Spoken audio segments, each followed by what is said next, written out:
don't skip the basics. It's fascinating how many times I have had said this in so many different ways.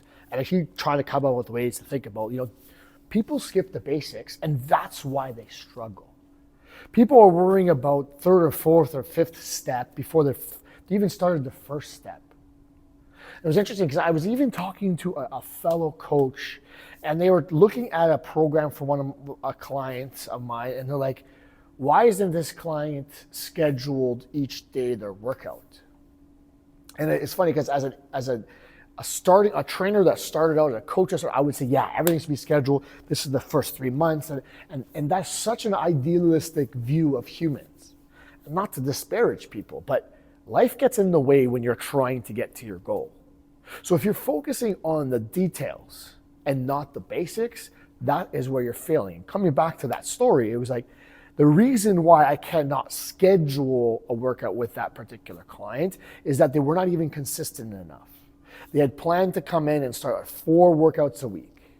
And when we look back at the calendar, they're averaging 2 and 3. So for me to say, hey, listen, let's make this a little bit more challenging where you have to do this on this day and this day. That would happen. One of 2 things would happen. I would push them off all the way where they're like, I can't do that, so let's not do it at all. So I'd almost like flip that switch in their brain. Or maybe, if I'm lucky, they start coming more often. But instead, the basics is, okay, let's try to hit everything outside of the facility as well. So we had a plan outside. It's the basics that I've talked about you guys all the time. And if we hit those and you come in 4 times a week, that's great. And then once we get good with that, then let's focus on 5 and 6 or however many days you want to come in. And we can even schedule, okay, Monday is this, Wednesday is this, Thursday is this, Friday is that. That would be amazing to know beforehand exactly. But most people's lives are not set up in that fashion. Yes, some people prefer the specificity of it, but not everyone is able to live out that specificity based on their life, right?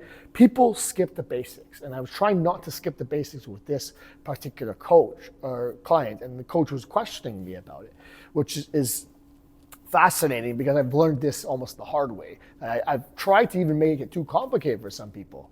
And then some of my more advanced clients are like, hey, why aren't they looking at this yet? I said, let's wait, let's hold, because the basics are the most important. If you're hitting the basics, then we can worry about the details. And again, what are the basics? They're the big rocks that I've talked about so many times. If fat loss is your goal, you need to be moving outside of your workout. I talk about 10,000 steps as a pretty good measurement to be. Let's start with that, 10,000 steps. Let's talk about making sure that your nutrition, you're aware of what you're eating and how much would be even better. Of course, the protein is part of that to be kind of idea. Making sure you're doing your resistance training at least 4 times a week, if not more. Making sure that if you still have time, that you're adding in maybe additional cardiovascular training of some kind, your preference really. Making sure you're sleeping, making sure that you're recovering, doing the things that have the biggest impact. The time of day of your workout, whether it's carbs or fats, whether you're having protein right after the workout or before, those details don't matter that much. We're not high-level athletes. Majority of people just need to focus on the basics. And when they get lost in the details is when they drown. And that's why people have frustration and they look at the industry and like, why can't we succeed? They're telling me this, they're telling me that. It's because people are skipping the basics. And I'm saying, focus on the basics first.